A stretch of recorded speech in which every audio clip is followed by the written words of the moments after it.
at this point, we're all paying to go to the World Championship. For me personally, it's never been really a question if we go or not. All of us have made sacrifices, whether it's financially or time-wise or academically. And she was incredible just to talk to someone who, for me at the time, was like, oh, you've already made it. Could happen that players say it's just too big of a burden, right?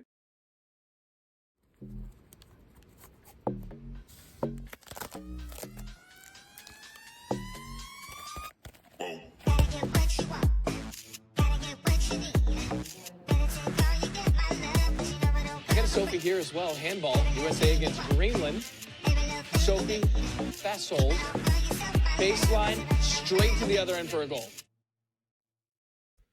Welcome to Red, White, and Blue, the USA Women's Team Handball podcast. Today's guest is USA Team Handball Women's Junior National Team goalie, Lonnie Gronwald. She's here to talk with us about the junior national team and what we should know going into the World Championships here in about a month.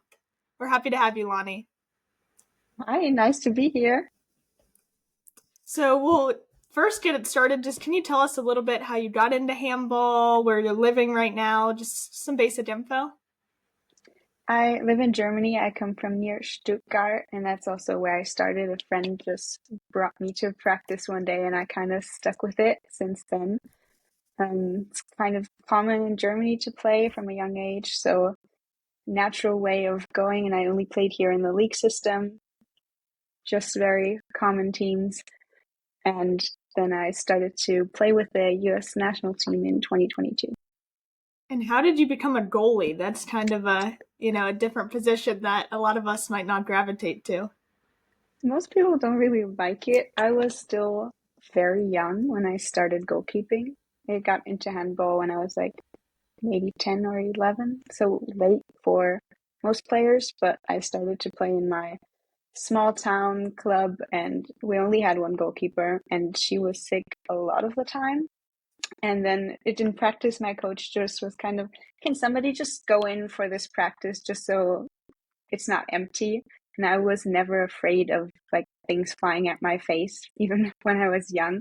So I was like, I volunteer. And then I got into the goal, and my coach he loved it. He came up to me after practice and was like, this is your position. If you want it, you're the goalkeeper. You'll stay there. You were amazing. And I said, yes, sure. I loved it. And I kind of stuck with it. And how did you become involved with USA Team Handball? Did you learn about it, or did somebody reach out to you? I got a WhatsApp message because I've known Julia Reinhardt. She's the player for now the women's team, but she was in the junior team back then. And I played with her in my club here in Germany. Then she got onto the national team, and she gave my phone number to the head coach and was like, there's a goalkeeper in Germany in a good league, and she has an American passport. And then I got a WhatsApp message that just read, hi, I'm Craig. Craig was the coach back then, and he invited me to the pre-camp for the World Championship. I mean, that's a pretty good friend to, set you up, give you the assist. Yeah. And then your first competition was Worlds in 2022. And so what was that like, kind of joining the team, being new, but also being counted on to make big saves at the net?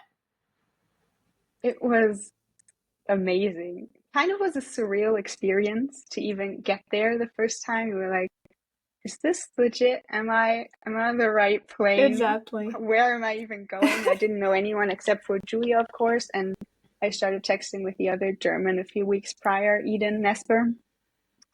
But I kind of made friends, especially with them pretty early on, and with a few other girls, and I had no idea what my role was supposed to be when I got there, because I just didn't know anyone. I didn't know the other goalkeepers. I had no idea if I was going to play like a minor role, just sitting on the bench, or if I'm going to get a lot of playing time. But from the first few days on, I had a feeling that I could even become kind of a leader in the group, because I was one of the older players already. And I am the captain. I was back then the captain in my youth team. So it comes natural to me to like encourage others. And Craig back then also saw me in that position and kind of took on from there. 2022, the start of the German mafia. Oh my goodness. Yes, all three of us. Yeah, for those who don't know, that's kind of an inside joke that Edina started, I think, a couple of camps back, referring to all the German Americans as the German mafia. It keeps growing. They keep multiplying at every camp, at every Yes, competition. they're Yeah. taking over. So, Viva, we just talked off podcast, right? Off air.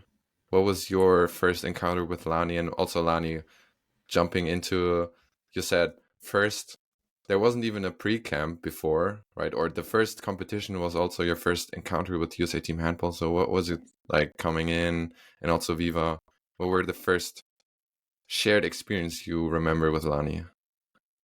Yeah, I can start. I would say that so we all got to Hungary, right? And there was a lot of different things going on, and I remember, talking to Lani a little bit, learning that she was a goalie, learning that she was from Germany, that she had known Julia, and then kind of things went a little bit haywire. There was a COVID outbreak and things like that, so we didn't really get to have this bonding experience with the entire team during the training camp. So it really wasn't until we went to Slovenia and we were all able to interact and have fun and made friends with each other. And I think Lani even took me aside. I was relatively new to handball, and she said, "Hey, do you want to shoot on me on the other side and practice your wing shot?" So, I knew she was great, and she was obviously a great goalie. She was stopping all my shots, but hopefully now I can get a few more by her. And so, yeah, it was just a great meeting Lani, and I'm happy that she's part of the team. Yeah, I agree. The first few days were wild being there. To say the least. I kind of only got to know like the people that were in my room, especially after the first days.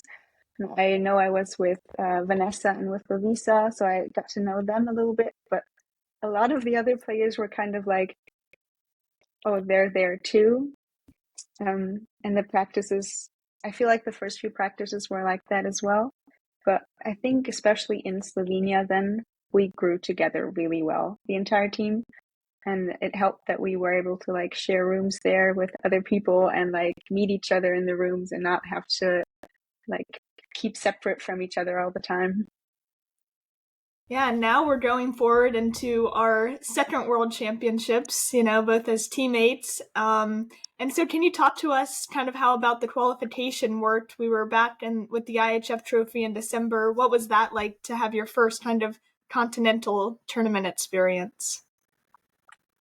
Very different from what I'm used to. I only played in the US one other time when we were in Michigan. Yep. And the quality of court and of everything is very different, and I wasn't used to that. But I feel like the team experience was almost better than the experiences we've had before because of the everything that was going on outside and with like the hotel and the stay. I feel like we grew together even more because we bonded on the hallway every single night. Everyone was just chilling in the hallway with each other and talking, and I feel like we bonded over the situation and got to know each other even better during that week. And I feel like you could also see it with our play on the court, we lost Eden in the second game, and we really had to come together and rally to earn the World Championship qualification. And I think this was even more important, arguably, than our performance in the World Championships because it really meant something and we had a goal to chase. And so I think the bonding that we did in the pre-camp and in the hallways, like you said, singing Hamilton songs, we were able to show that on the court, and obviously we had a lot of success. I think you were named player of the match. Can you talk a little bit about that? Yeah, the first match that we played, I got player of the match immediately, which was for me really cool to have like a really good start for me mentally. That's always something that helps me a lot to be like settle in. Was like the first game, and I knew that especially in that tournament I would have an even like bigger role. I was the oldest player, I believe, that we had on the team, and I was named co-captain with Louisa, and I just knew that I kind of have to perform. Like there's no other option. That's why I'm there. And it was really important for me to be able to see in the first game, okay, you're here, you can do your job, and you can help the team in a very good way.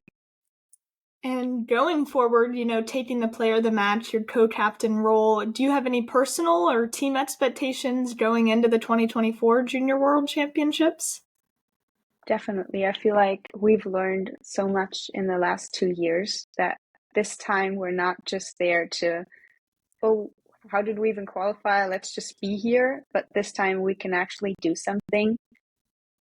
I want to, first goal for me would to be place higher than last time, but I think we can even go better than just one place above last time. I think we can actually do something. We have a really good team lined up, and we have really good structure behind the team, like inside of us, how we communicate with each other, how we play with each other. I feel like that has improved so much in the last 2 years that we can actually do something there. Of course, we're not talking gold medal yet. That would be not very realistic, but to just go into every single game that we're, no matter who the opponent is, and know that we can stand a chance and that we can win if we give it our all. That's a very nice answer.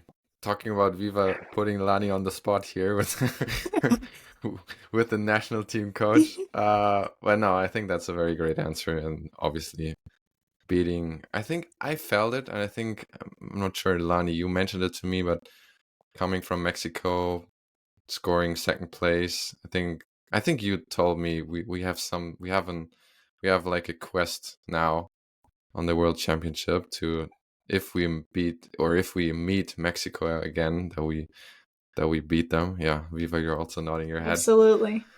Yes. That's something we're looking forward. And So go ahead, Viva. And I just said this kind of leads us into kind of the broader topic of how are we going to get to the World Championships and the pre-camp and all of this. And I think, Hendrik, you can speak a lot to not only the process behind, the procedures and everything like that, but some of the financial difficulties that we've had. Yeah, I mean, we said it before this podcast, right? And fundraising and sponsoring is such a big part of being a national team player, also a national team coach.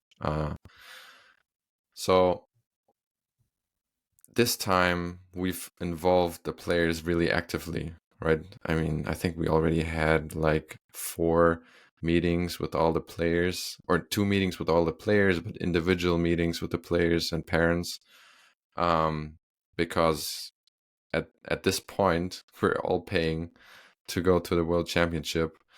For me personally, it's never been really a question if we go or not, because it's the second time. It's the first time back to back. I think the third time overall. Last time was the first time after 40 years, so it's really not an opportunity you don't go. Lani, in your opinion or in your experience, has the thought ever crossed your mind that for financial reasons you would not go? For me personally, not, of course not. I really want to have that experience, and I'm very privileged to have it. But of course, I know that my family can afford it to go, even if we don't raise all of the money through fundraising or anything. So I know that it's still a very important topic to communicate with the entire team, because not every family is able to afford to just send their kid on a vacation basically for 3 weeks and be like, here's 10K, just go have fun, and just for a few games. Yeah, and you mentioned a great point that some of us kind of have the financial resources already, but it's not the case. And for us, at least in the junior national team, we're still not sure that we can field the best team or one of the best teams, because it could happen that players say it's just too big of a burden, right? Definitely, we have seen it with the senior women's national team in the past, that players say, I would like to come. I feel honored that you think I'm one of the best, but I would just not take the financial burdens. But besides, maybe, and you, Viva, can also talk about that, since you have made a huge shift in your life, right? Lani, is there anything for you that you took, or an action you took to make more space, or also have more financial resources, or you said, I won't buy this because I need some money to play for the national team? I'm privileged enough to say that I don't have to. I don't earn any money right now myself, and my dad supports me in it because the time that I got that message to be like, you can play for the US national team, he was the proudest dad ever. Because we grew up in Germany where usually growing up you're just German, and then it's just kind of during the English class that someone's like, oh yeah, you're American, right? Because your English is so good.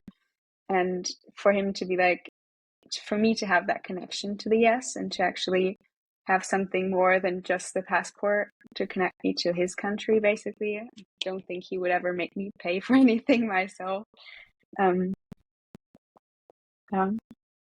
Yeah, I would just say, especially as the junior national team, right? We're all 20 or under, and most of us are students and we don't have jobs. And so we're asking our parents to make this financial commitment. And a lot of the times our parents want to come and see us play. So not only is it us who are, they're paying for us, but they're paying for themselves as well. And so it's a huge financial commitment. But for a lot of us, it's our dreams come true. And it's a terribly difficult situation if we would ever have to say, unfortunately, we won't be able to participate due to financial reasons. And so I think all of us have made sacrifices, whether it's financially or time-wise or academically or anything like that, to be able to have this opportunity and to continue to pursue it at the highest level.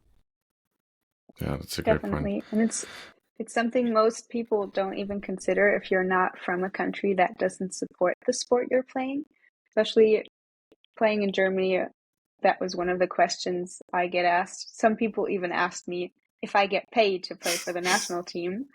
A lot of my friends asked me that, and I was like, I'm happy if I don't have to pay for everything Quite the inside opposite. of one camp or one tournament. And they were quite shocked because all of the German players that play in a high level or play for the DHB don't actually have to pay for their trips. They're going to be in the World Championship too, and they're not paying for their hotel or their flights.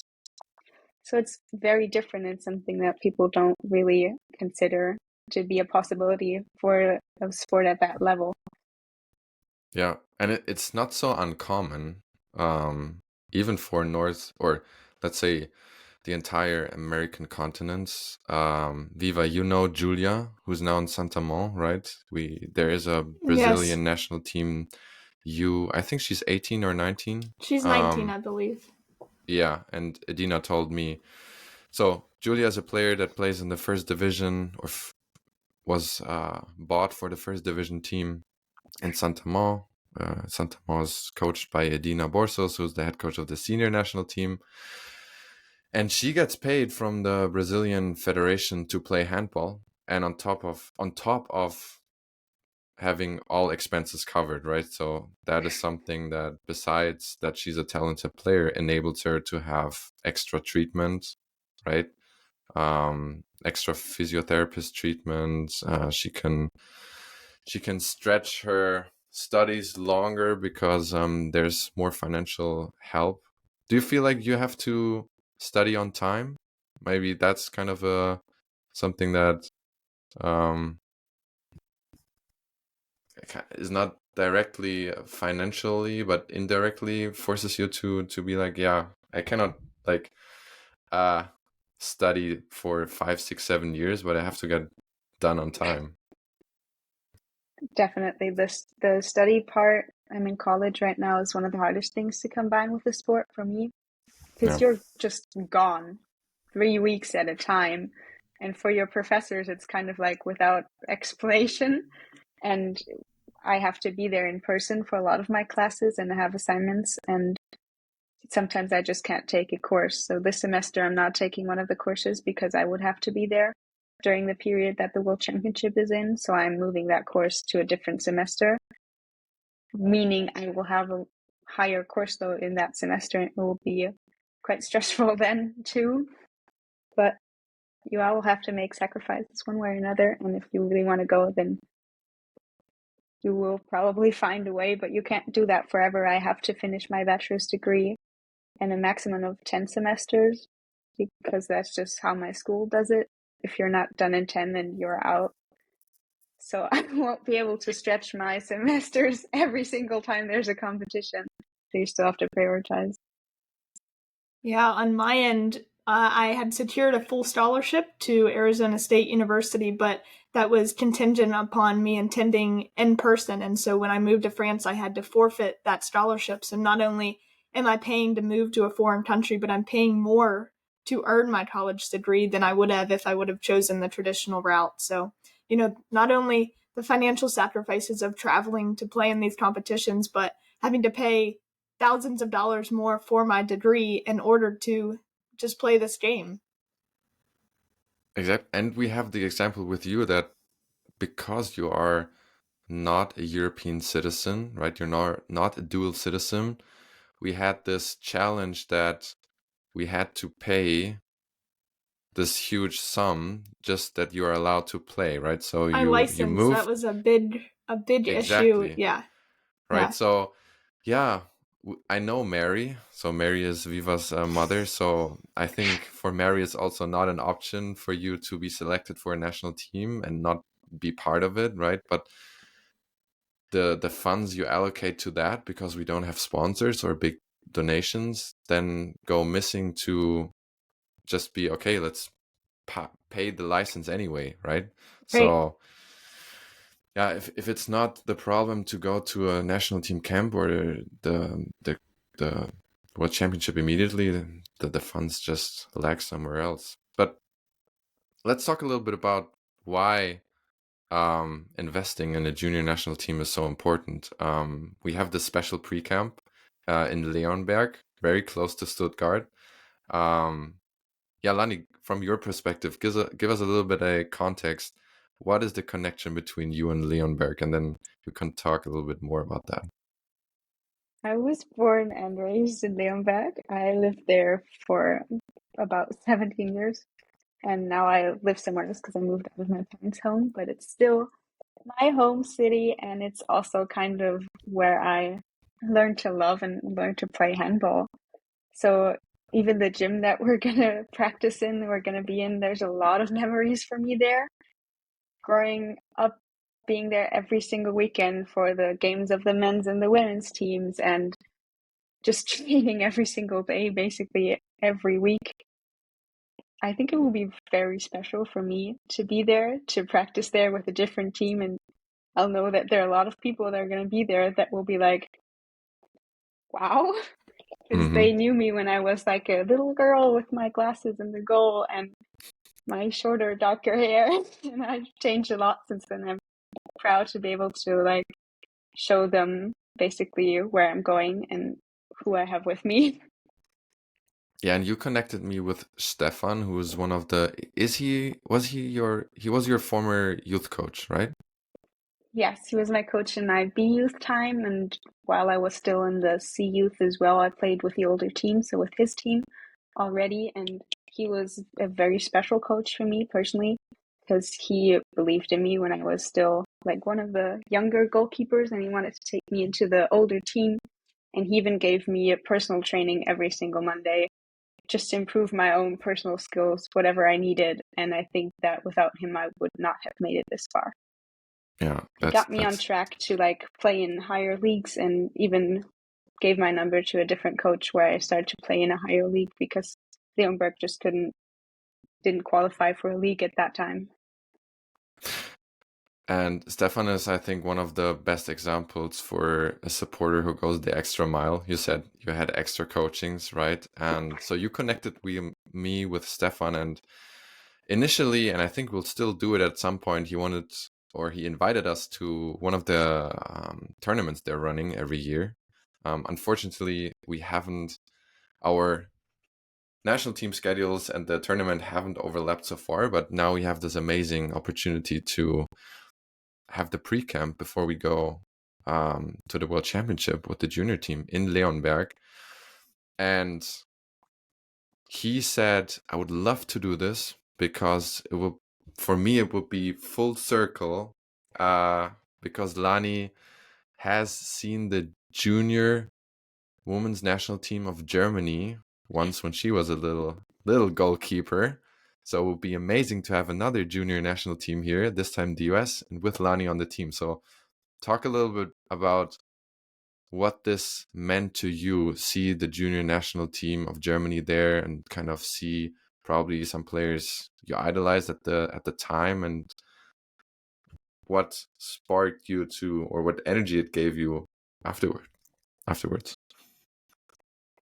Yeah, like you said, I was still very, very young at the time, probably about 12, and they were invited for a training camp as well. Like you said, they were training in Leonberg, and they had like a triathlon day, basically, where they had to run a certain mile and then swim in our local pool, and they needed helpers to basically take the times at the different stops, like when they were done with running, when they were done with swimming and stuff. And not a lot of people actually wanted to help because it's extra time, and I volunteered, even though I was technically not on the team that was asked. And as a thank you, they invited us for dinner, the national team. So we sat with them in their training location, and we had spaghetti with them at dinner and talked with all of the players. And they're all, or most of them are players that now play like Champions League or are in the women's national team. I remember talking a lot to Mia Choke, who plays for the women's national team now. And I talked to her and I was like, I'm a goalkeeper. And then she was like, Sarah, come over here. She's a goalkeeper too. And that was Sarah Wachter, who also comes from near Stuttgart, actually. She comes from 5 minutes from where I live now. And a lot of the people on my team played with her as well. And she was incredible just to talk to someone who, for me at the time, was like, oh, you've already made it. And she was like, you already train 4 times a week? You're like 12. And she was impressed with me. And I was like, wow, maybe this could, like, maybe all of the hard work does actually pay off sometime at the end. And after the pre-camp, Stefan, even after like a good practice, pulled me aside and he gave me a jersey of a women's national team player. And I was like, you know where you're going if you keep working like this. And of course, I'm not wearing the German national team jersey now, but I'm still performing on the world stage. And for someone to believe in you that way and be like, you saw what's possible and you saw where you can go if you work hard, you saw the people that are already there. To have someone believe in you, that kind of spreads your motivation even more to keep working and keep being at every single practice that you can. Yeah, and now we still have to make sure that we organize the same. I would love to have that, and then we just have to find some kids that also speak a little bit English. But I think it would be amazing to have a similar kind of setting, and it just shows where this can lead, right? So it's only 8 years later, right?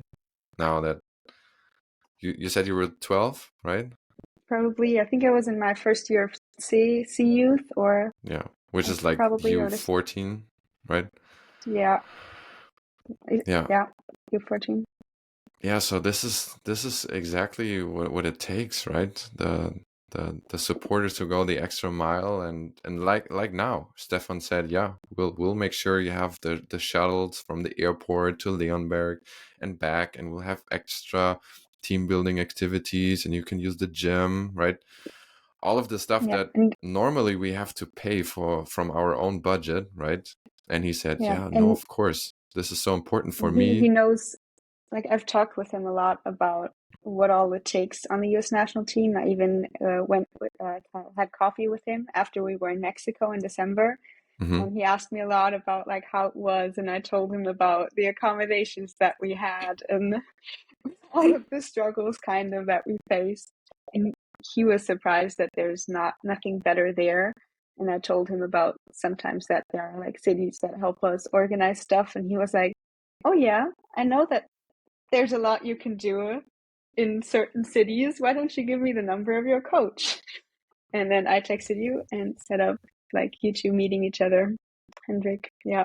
So he's always willing to help and willing to support in people that he believes in.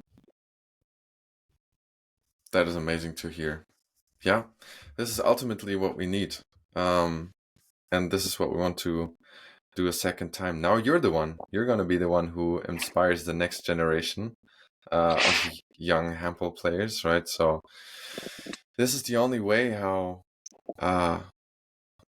we grow, and how you kind of have something you can give back, right? So I think the message here is really clear for everybody that investing in the likes of Lani and Viva, it's just it's gonna come back at some point, right? You're not maybe in the same place like Leonberg, maybe not, but definitely there's something and a reason to invest. Viva. And I would say no investment is too small. You might not be able to host an entire national team in your city and be able to provide them gym and transport and things like that. But if you know a company or a sponsor that's looking to help women in sports or anything of the sort, please reach out to us and let us know. We are more than happy to do the work, and we have groups that are set up to help and do this work. So please reach out to us. No act of kindness, no support is too small. That's absolutely true. And to get a little bit more specific, we have 2 fundraisers that are running. One is more the American style and one is more the European style. So our great editors, they will do the magic to have the links ready. If you're watching on YouTube, then I don't know, somewhere here, then you will see something now that you can click on. And yeah, as Viva said, any donation really helps to this team to take the next step and prepare an amazing World Championship, and then we will win more than one additional game than the last time. That is for sure. This is a special episode, and we haven't talked about that. But Viva, let's ask the standard 3 questions to Lani. Anyways, what do you think? Yes. All right. So when we close each podcast with a guest, we end with a positive 2-minute. So 2 quick questions. The first one is, what's the glue that you think will make handball stick in the United States? I'd say definitely the people that are willing to go the extra mile and invest in a club or in the sport itself, or even just in equipment and being there for especially younger players, I'd say. I think that's the glue. And now imagine that you're in the huddle with handball players from around the world. What advice would you give to them, our listeners? I'd say to keep believing in your dreams, that no matter where you come from or where you start, that if you work hard and you believe in yourself, that you can make it to any level that you want to. And I think that's a great message that you've shared this entire podcast, right? If you have the right people believing in you, anything is possible. And one more question that we'd like to ask is, who would you like to see on this podcast in the future? And you can't say you're German mafia. I can't say Eden. No. I would think that she would have an interesting story to tell, especially with all of her injuries in the past. Contacts. No. But as a goalkeeper, I would have to say Sophie Fasold. No, she's German too, but and you two share a birthday, right? Yes, we share a birthday and kind of have a lot of similarities in our history, but I think it would be very interesting to hear from her because she's been on a very long time with the US national team, and she has the additional bonus of actually playing professionally, is one of the only players that we have that actually play professionally in Europe. I think that would be very interesting. Absolutely. And Lani's one of our social media comms wizards, so we're just going to tell you where you can follow us. So to stay up to date, you can look on the USA Team Handball website. That's www.usateamhandball.org. On Instagram, follow us at both USA Team Handball and USA Handball WNT. And of course, if you want to watch all of our pretty faces on this podcast, you can watch us on YouTube at USA Team Handball. Remember to follow us, like, review on Spotify, and drop any questions, comments, concerns, fundraising ideas in the comment section, or, slide into somebody's DMs, and we'll be sure to get back to you. Well, thank you so much for being on the podcast, Lani, and I can't wait to see you in a couple of weeks. Thank you for having me. Thank you, Lani.